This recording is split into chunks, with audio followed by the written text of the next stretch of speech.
लाल वल्द कन्हैया लाल ग्राम Salarpur post Khalilabad जिला आजमगढ़। याद है मार साहब क्या बोलते थे? तुम मर चुके हो।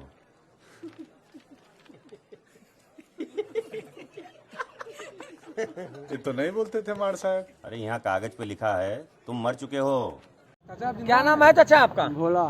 ये बताइए आप कहाँ पे आए हुए, क्यों बैठे हैं? बैठे साहब, अब हम के मुँह आए थे यहाँ तो कम एकदम से मुँह आई थी क्या करे एक बार। हाँ। और हमारे बाप के मरने के बाद दो जने के नाव चढ़ के भाग दोनों भाई के। हाँ। लेकिन एक बाद हम के मुँह आई का उनके नाव कई थे जमीन नेपाल कानी को। तो क्या खतौनी में आप मृतक हैं क्या? हाँ हाँ। क्या मृत्यु खाए मतलब मर गया है। तो आप यहाँ पे आए क्या कहने के लिए कि हम जिंदा हैं, क्या कहने के लिए? हाँ साहब हम जिंदा है।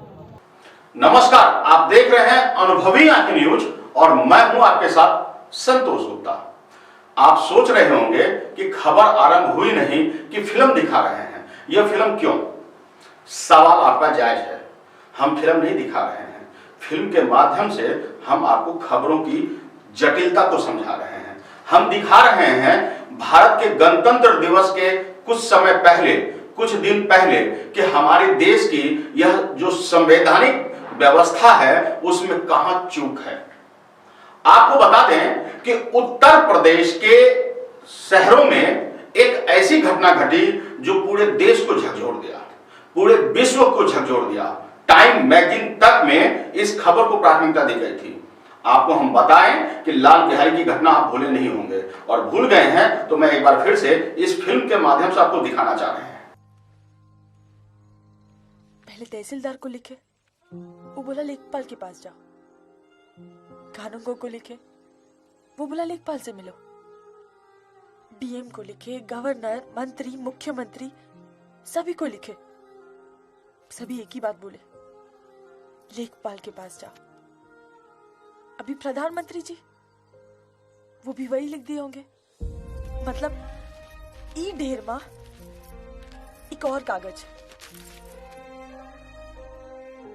वैसे ई जवाब आने में कितने बरस लग गए? 3 4। तो हम भी कसम खाते हैं तुमको तुम्हारा मान सम्मान हक दिलवा के रहेंगे। हर एक कागज की क्या औकात जो तुमसे तुम्हारा बाप छीन ले। भीषम सिंह का नाम सुना है? वो बहुत मशहूर डकैत जो बहुतों को ऊपर। हाँ, वो यही है। हाँ। सरकार ने जब डाकुओं को आत्मसमर्पण का मौका दिया ना, तो इन्होंने अपने हथियार डाल दिए और कसम खा ली कि कभी दोबारा हथियार नहीं उठाएंगे। सजा काटने के बाद जेल से जब अपने गांव पहुंचे तो सोचा खेती बाड़ी कर लेते हैं। तब इनको पता चला कि इनके भाइयों ने इनकी जमीन हड़प लिया और इनको कागज पे मृतक घोषित कर दिया, जैसे कि तुम हो। अगर ये चाहते उस वक्त तो हथियार उठा के खात्मा कर देते उन लोगों का, लेकिन नहीं, कसम खा ली थी। भीषम से पितामह बन चुके थे। तब इन्होंने एक अच्छे नागरिक की तरह शराफत से कानूनी लड़ाई लड़ने का फैसला कर लिया। 30-22 साल से इस कचहरी के चक्कर काट रहे हैं अपने आप को जिंदा करने के लिए, पर कुछ नहीं हो पाया। अब जिंदा हो भी गए तो और कितना जी लेंगे। फिल्म में आपने देखा कि किस तरह उत्तर प्रदेश का एक व्यक्ति लाल बिहारी, उन्होंने अपने आप को कागज में जिंदा साबित करने के लिए 19 साल का जद्दोजहद किया। आपको बता दें कि लाल बिहारी के रिश्तेदारों ने सिर्फ जमीन और जायदाद के चक्कर में उन्हें मृत घोषित कर दिया, लेखपाल की मदद से मृत घोषित कर दिया। और उसके बाद जब बिहारी जी गए लोन लेने के लिए तो उनको फिर एक लंबी लड़ाई लड़नी पड़ी। 19 सालों का सफर बेहद कठिनाई भरा था। बता दें कि इस फिल्म के माध्यम से कुछ सीन हम आपको दिखा रहे हैं और अब बता रहे हैं कि किस तरह की उसने लड़ाई लड़ी। उसने एक संगठन भी तैयार कर दिया मृतक लोगों का, जो जिंदा मृतक हैं। उन्होंने यहां तक कि अपहरण भी किया। अपहरण करने के बाद ही उसने भरोसा देखा कि क्या पता अपहरण जैसे जघन्य अपराध करूंगा तो मेरा नाम कागज पे आ जाएगा, यानी थाने के पेपर में एफआईआर दर्ज हो जाएगी। नहीं हुआ। उन्होंने पुलिस से भी पंगा लिया, लेकिन फिर भी उनका नाम दर्ज नहीं हुआ। चुनाव लड़ लिया और चुनाव के बाद जज के पास जाकर इलाहाबाद हाई कोर्ट में उसने अपील भी मार दी।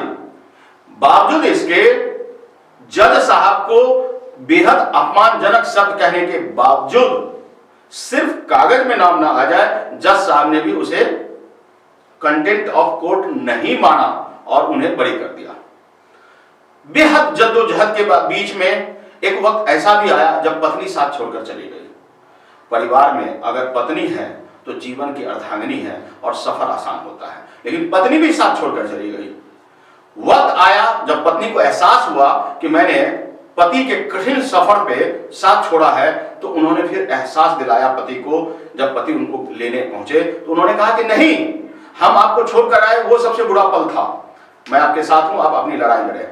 और उन्होंने खूब लड़ाइयां लड़ी, यहां तक कि अंततः उन्होंने एक अर्थी यात्रा निकाली और अर्थी यात्रा निकालने के दौरान उन्होंने सोच लिया कि अब तो खुद ही कागज निकालेंगे और लेखपाल के कागज को मिटाएंगे। पुलिस की डंडे भी पड़े, खूब मार पड़ी। विधानसभा में जाकर उसने पर्चियां फेंकी और कहा कि मैं जिंदा हूं, लेकिन तब भी कुछ नहीं हुआ, पिटाइयां पड़ी, सिर्फ पिटाई। और ऐसे शख्स को अंततः मुख्यमंत्री और पत्रकार की मदद से जिंदा घोषित किया गया।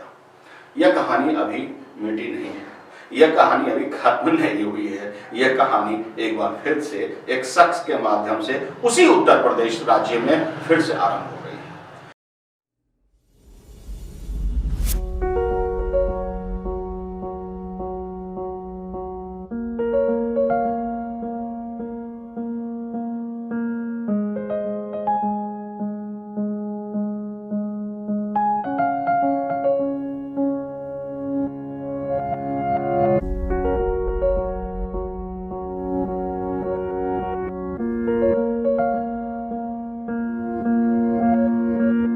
शख्स कह रहा है, साहब मैं भूत नहीं हूं, साहब मैं जिंदा हूं। आपको बता दें कि वह शख्स कह रहा है चीख चीख के कि साहब मैं जिंदा हूं, मैं मारा नहीं हूं।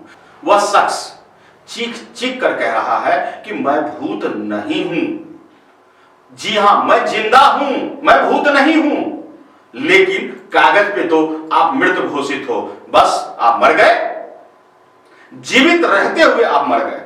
खुद का पिंडदान कीजिए, खुद के लिए आप अपनी फोटो अपने ही हाथों से मढ़वा कर दीवार पर टांगिए और रोज उस पर फूल माला चढ़ाइए, रोज अगरबत्ती दिखाइए, क्योंकि शासन और व्यवस्था यहां पंगु है, कमजोर है, लकवा मार गया है हमारे शासन को। हमें साबित करना पड़ता है, हम जीवित हैं, फिर भी हमें साबित करना पड़ता है कि हम मर चुके नहीं हैं, हमें जिंदा मान लीजिए साहब। कुछ व्यवस्था की कमी थी, कुछ अपनों की कमी थी, कहीं ना कहीं कुछ हमारे व्यवस्था में लापरवाही हुई और हम मृत घोषित हो गए। साहब हमें जिंदा कर दो। क्या बात किया। आपको बता दें कि उस समय के दौर में एक संगठन तक बन गया था और उस संगठन में सैकड़ों लोगों ने यह साबित किया कि मैं कागज पे मरा हुआ हूं। आखिर क्यों? एक डाकू था जिसने अपने आप को जिंदा साबित करने के लिए, जब वो डाकू था तो सरकार उसे जिंदा मान रही थी, और जब उसने हथियार डाल दिए सरकार के कहने पे तो वो मृत घोषित हो गया। और फिर जिंदा होने के लिए उसने जद्दोजहद की और ऐसी जद्दोजहद की कि अग्नि के चिता पर लेट गया, लेकिन उसे इंसाफ नहीं मिली। तो ये भारतीय कानून की अर्थव्यवस्था में जो लचर व्यवस्था है, हम उसके लिए उंगली उठा रहे हैं। हम उंगली उठा रहे हैं भारतीय कानून के ऊपर नहीं, हम भारतीय संविधान के ऊपर नहीं, हम कानून उठा रहे हैं उन कानून के रखवालों के ऊपर, उस संविधान के संरक्षक के ऊपर कि थोड़ा तो बदलाव कीजिए। कागज में अगर किसी को मृत घोषित कर दिया गया है और वो चीख चीख के कह रहा है कि मैं ही वो शख्स हूं जिसे मृत घोषित कर दिया गया है, तो आप तमाम व्यवस्थाओं को दुरुस्त कीजिए। हमारी लापरवाही ऐसी ना हो कि वह व्यक्ति चीखते चीखते अंत में स्वाहा हो जाए, चिता पर लेट जाए और खत्म हो जाए। व्यवस्था दुरुस्त कीजिए जनाब। 19 सालों का यह संघर्ष जिसमें अंततः मुख्यमंत्री ने, उन्होंने प्रधानमंत्री को पत्र लिखा, उन्होंने तमाम लेखपाल से लेकर कानूनगो तक और तमाम जिलाधिकारी से लेकर वरिष्ठ पदाधिकारियों तक, मंत्री से लेकर संतरी तक, सबको उसने निवेदन दिए।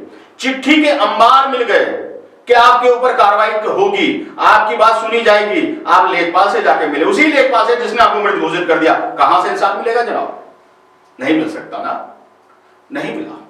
और अंततः 19 सालों के सफर में उसने इतने डंडे खाए, इतनी मार खाई, व्यवस्था को दुरुस्त करने के लिए उसने अपनी पत्नी के बिछोह यानी जुदाई को भी बर्दाश्त किया।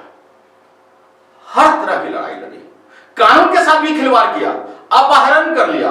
जुर्म के रास्ते जाना अपराध है, लेकिन जुर्म के रास्ते पे जाकर उसने सोचा इसी बहाने एफआईआर दर्ज हो जाएगी, नहीं हुई। क्या हमें इतना कमजोर होना चाहिए? हमारी व्यवस्था इतनी कमजोर होनी चाहिए, हमारा व्यवस्था इतनी कमजोर होनी चाहिए कि एक शख्स को जो जीवित है उसे जीवित साबित होने के लिए हर हथकंडे अपनाए, हर वो जुर्म के रास्ते अपनाए जो हमारे भारतीय कानून में अपराध है? नहीं जनाब, जरा जागिए, थोड़ा व्यवस्था दुरुस्त कीजिए। 26 जनवरी करीब है, गणतंत्र दिवस करीब है, संविधान दिवस करीब है। हम उसी संविधान में थोड़ा संशोधन करें। अगर व्यक्ति कोई चीख चीख कर कह रहा है मैं जिंदा हूं, मैं जिंदा हूं, तो उसे जिंदा होने का एक अवसर तो मिलना ही चाहिए।